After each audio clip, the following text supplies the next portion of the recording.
கைலாயத்தில் சிவராத்திரி. கைலாயத்துல முருகர் விநாயகர் ரெண்டு பேருமே அடுத்து வரப்போற சிவராத்திரி பண்டிகையை பத்தி தான் யோசிச்சுக்கிட்டு இருந்தாங்க. இந்த தடவை கைலாயத்துல சிவராத்திரி பண்டிகையை கொண்டாடலாம் அப்படின்னு அவங்க ரெண்டு பேரும் முடிவு பண்ணாங்க. முருகா, கூடிய சீக்கிரம் சிவராத்திரி பண்டிகை வரப்போகுது. நாம கைலாயத்திலையும் சிவராத்திரி கொண்டாடலாமா? சரிங்க அண்ணே, நாம கொண்டாடலாம். ஆனா எப்படி கொண்டாடுறது? யாரெல்லாம் கூப்பிடுறது? இந்த விஷயத்த முதல்ல நாம அம்மா கிட்ட சொல்லலாம். அப்ப அம்மா எப்படி கொண்டாடுறதுன்னு சொல்லுவாங்க. அப்படி முருகர் விநாயகர் ரெண்டு பேருமே சேர்ந்து அன்னை பார்வதி கிட்ட போனாங்க. என்ன பிள்ளைகளே, இங்க வந்திருக்கீங்க? உங்களுக்கு பசிக்குதா? நான் லட்டுக்களை செஞ்சு கொடுக்கவா? இல்லம்மா, உங்ககிட்ட ஒரு முக்கியமான விஷயத்த பத்தி கேட்கணும். அதுக்காகத்தான் நானும் தம்பியும் வந்திருக்கோம். முக்கியமான விஷயமா? என்ன அந்த விஷயம்? அம்மா, கூடிய சீக்கிரம் சிவராத்திரி பண்டிகை வரப்போகுது. நாமளும் கைலாயத்துல சிவராத்திரி பண்டிகை கொண்டாடணும். ஆனா இந்த பண்டிகையை எப்படி கொண்டாடுறது, அதுக்கு என்னெல்லாம் பண்ணணும்னு நீங்க தான் சொல்லணும். அப்படியா? நீங்க சிவராத்திரி பண்டிகையை கொண்டாடணும் அப்படின்னு நினைக்கிறீங்களா? இது உண்மையிலேயே ரொம்ப நல்ல விஷயம்தான். நீங்க ஆசைப்பட்டபடியே நாம கொண்டாடலாம். அம்மா, முதல்ல அன்னைக்கு என்ன பண்ணணும்னு சொல்லுங்க. நீங்க ரெண்டு பேரும் காலையிலேயே எழுந்திருச்சு குளிச்சு தயாராகணும். அதுக்கப்புறமா நாம எல்லாரும் சேர்ந்து சிவலிங்கத்தை மண்ணால தயார் பண்ணணும். அதுக்கப்புறமா அந்த லிங்கத்துக்கு பூஜை செய்யணும். நாள் பூரா சிவனுடைய பேரை சொல்லிக்கிட்டே இருக்கணும். அம்மா, அன்னைக்கு நாம விரதம் இருக்கணும் இல்லையா? ஆமா முருகா, அன்னைக்கு நாம விரதம் இருக்கணும். எந்த ஒரு உணவையும் நாம சாப்பிடக்கூடாது.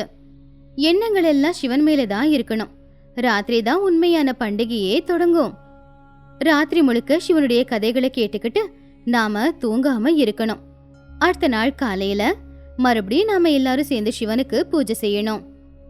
அதுக்கப்புறமா சிவன் பக்தர்களுக்கும் முனிவர்களுக்கும் நாம அன்னதானம் செய்யணும்.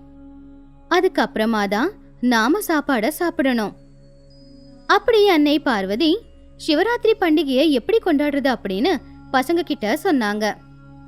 சொல்லும் போதே எவ்வளோ சந்தோஷமா இருக்குமா. இனி நாம பண்டிகையை கொண்டாடும் போது இன்னும் எவ்வளோ சந்தோஷமா இருக்கும். ஆனா அதுக்கு நாம முதல்ல கைலாயத்தை சுத்தம் பண்ணி கைலாயத்தை அலங்காரம் பண்ணணும். ஆமா முருகா, நாம கைலாயத்தை சுத்தம் செய்யணும். அம்மா, நீங்க ஓய்வெடுத்துக்கோங்க. நானும் தம்பியும் சேர்ந்து கைலாயத்தை சுத்தம் பண்றோம். அப்படி விநாயகர் முருகர் ரெண்டு பேரும் சேர்ந்து கைலாயத்தை சுத்தம் செய்யணும் அப்படின்னு நினைச்சாங்க. அப்பதான் நந்தி அவங்க கிட்ட வந்துச்சு.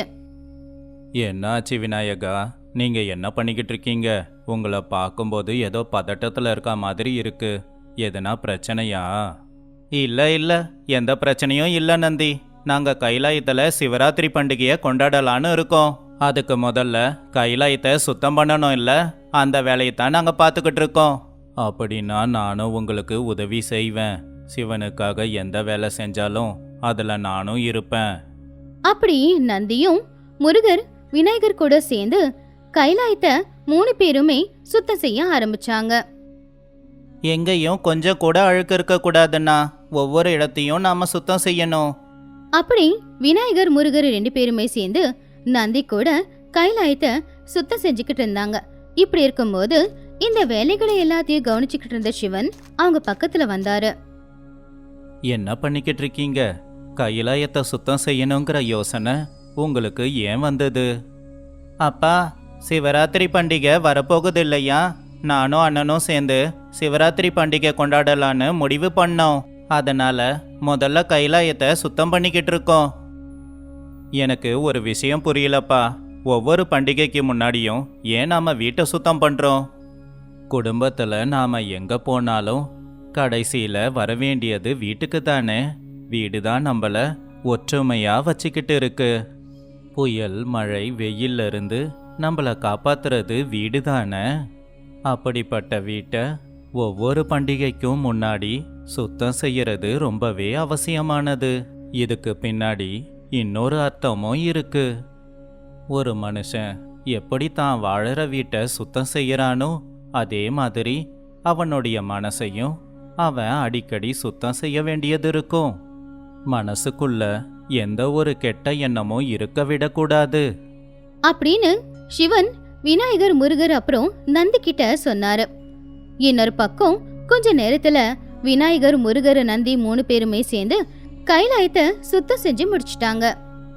கைலாயத்தை சுத்தம் செஞ்சாச்சு. இப்ப நாம கைலாயத்தை அலங்கரிச்சாகணும். அதுக்கு தோட்டத்துக்கு போய் பூக்கள் கொண்டு வரலாம். அப்படி நந்தி விநாயகர் முருகர் 3 பேருமே சேர்ந்து பூந்தோட்டத்துக்குள்ள போனாங்க. முருகா, நான் சாமந்தி பூக்களால மாலைய கட்டுறேன். நீ இந்த மல்லிப்பூக்களால மாலைய கட்டு. நான் இந்த ரோஜா பூக்களை கொண்டு மாலைய கட்டுறேன். இதை எல்லாத்தையும் வச்சு நாம கைலாயத்தை அலங்காரம் பண்ணலாம். அப்படி அவங்க அந்த மாலைகளால கைலாயத்தை அலங்காரம் செஞ்சாங்க. அப்பா, சிவராத்திரி பண்டிகை அன்னைக்கு நீங்க கைலாயத்துல தான் இருக்கணும். எங்கேயும் போகக்கூடாது. அது எப்படி சாத்தியமாகும்? யாரு உண்மையான பக்தியோட என்ன மனசார கூப்பிட்டாலும் நான் அங்க போய் தானே ஆகணும். ஒன்று பண்ணலான்னு, எப்படியும் அப்பாவை மகரிஷிகள் முனிவர்கள் எல்லாரும் கும்பிடுவாங்க. அவங்க எல்லாரையும் நாம கைலாயத்துக்கு வர வைக்கலாம். அப்பா நம்ம கூடவே இருப்பாரு. அப்படி விநாயகர் முருகர் 2 பேரும் சேர்ந்து முனிவர்களையும் மகர்ஷிகளையும் தேவர்கள் எல்லாரையுமே கைலாயத்துக்கு வர சொல்லி சொன்னாங்க. அப்படி சிவராத்திரி பண்டிகை நாளும் வந்துச்சு. முனிவர்கள் மகர்ஷிகள் தேவர்கள் எல்லாரும் கைலாயத்துக்கு வந்தாங்க. இந்த பக்கம் விநாயகர் முருகர் அன்னை பார்வதி எல்லாருமே தயாராயிட்டாங்க. எல்லாரையும் ஒன்னா பார்க்கும்போது ரொம்ப சந்தோஷமா இருக்கு. நாம எல்லாரும் சேர்ந்து சிவராத்திரி பண்டிகையை கொண்டாடலாம் அப்படின்னு சொல்லி அன்னை பார்வதி மண்ணால ஒரு சிவலிங்கத்தை செஞ்சாங்க. அந்த சிவலிங்கத்துக்கு பிராண பிரதிஷ்டையும் செஞ்சாங்க. அப்ப சிவன் அந்த லிங்கத்துக்குள்ள போனாரு. அப்படி அந்த சிவலிங்கம் ரொம்ப சக்தி வாய்ந்ததா மாறுச்சு. சாக்ஷாத் அந்த பரமசிவனே சிவலிங்கத்துக்குள்ள போயிட்டாரு. எல்லாரும் ஓம் நம சிவாயான்னு சொல்லுங்க.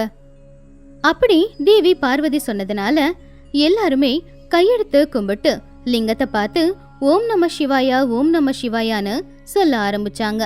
அப்படி அவங்க சிவனுடைய பேர் சொல்றது கைலாயத்துல எதிரொலிச்சுக்கிட்டு இருந்துச்சு. அம்மா, நானும் அப்பாவோட பாட்டை பாடி சந்தோஷமா நடனமாடுறேன் அப்படின்னு சொல்லி விநாயகர் சிவன் பாட்டை பாடிக்கிட்டு நடனம் ஆடினாரு. விநாயகா, நீ ரொம்ப அழகா நடனம் ஆடுற. அம்மா, இப்ப நான் அப்பாவோட கதைய எல்லாருக்கும் சொல்ல போறேன் அப்படின்னு சொல்லி முருகர் சிவனுடைய கதைய அங்க இருக்கிற எல்லாருக்குமே சொல்ல ஆரம்பிச்சாரு. அப்படியே ராத்திரி நேரமும் ஆச்சு. ஆமா, இப்ப நாம என்ன பண்றது? இன்னைக்கு இரவு ரொம்பவும் அற்புதமான இரவு. இந்த ராத்திரியே நாம வீணாக்க கூடாது.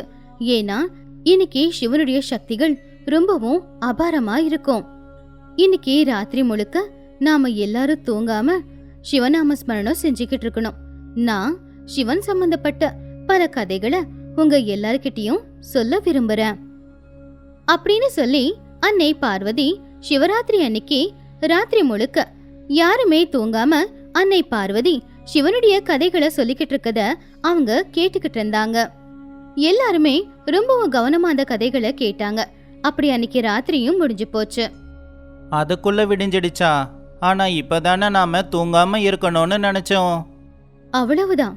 சிவனுடைய கதைகளை சொல்லிக்கிட்டு இருந்தா நேரம் இப்படி போகுதுன்னு நம்ம யாருக்குமே தெரியாது முருகா. அந்த சிவனுடைய கருணையால நாம விரதத்தை நல்லபடியா முடிச்சிட்டோம். இப்ப நம்ம கூட சேர்ந்து விரதம் இருந்த முனிவர்களுக்கும் தேவர்களுக்கும் நாம சாப்பாடு கொடுக்கணும். அப்படி அன்னை பார்வதி சொன்னதுனால விநாயகர் முருகர் 2 பேரும் உடனே குளிக்கிறதுக்காக போனாங்க. தேவி பார்வதியும் குளிச்சு முடிச்சிட்டு வந்து சமையல் வேலைய ஆரம்பிச்சாங்க.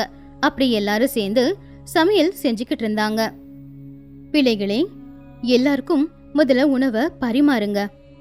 அப்படி அன்னை பார்வதி சொன்னதுனால விநாயகர் முருகர் 2 பேருமே சேர்ந்து எல்லாருக்குமே உணவை பரிமாறினாங்க. முனிவர்கள் எல்லாரும் திருப்தியா உட்காந்து சாப்பிட்டு முடிச்சுட்டு அங்கிருந்து போயிட்டாங்க. பிள்ளைகளே, இதோட சிவராத்திரி பண்டிகை முடிஞ்சது. நீங்களும் நேத்து பூரா சாப்பிடாம விரதம் இருந்திருக்கீங்க. உங்களுக்கு ரொம்ப பசிக்கும் இல்லையா? வாங்க, நாம எல்லாரும் போய் சாப்பிடலாம். அம்மா, அதுக்கு முன்னாடி நீங்க அப்பாவை கூப்பிடுங்க. சுவாமி, நீங்க உங்களுடைய உண்மையான உருவத்துக்கு மாறுங்க. பசங்க உங்க கூட சேர்ந்து சாப்பிடணும்னு விரும்புறாங்க. அப்படின்னு அன்னை பார்வதி சொன்ன உடனே சிவலிங்கத்தோட உருவத்துக்குள்ள இருக்கிற சிவன் உடனே அவங்க முன்னாடி வந்தாரு. அப்பா, நாங்க கொண்டாடின சிவராத்திரி பண்டிகை உங்களுக்கு எப்படி இருந்துச்சு? நீங்க சிவராத்திரி பண்டிகையை நல்லபடியா கொண்டாடினீங்க. நாள் முழுக்க என் பேரை சொன்னீங்க. ராத்திரி என்னுடைய கதைகளை எல்லாருக்கும் சொன்னீங்க.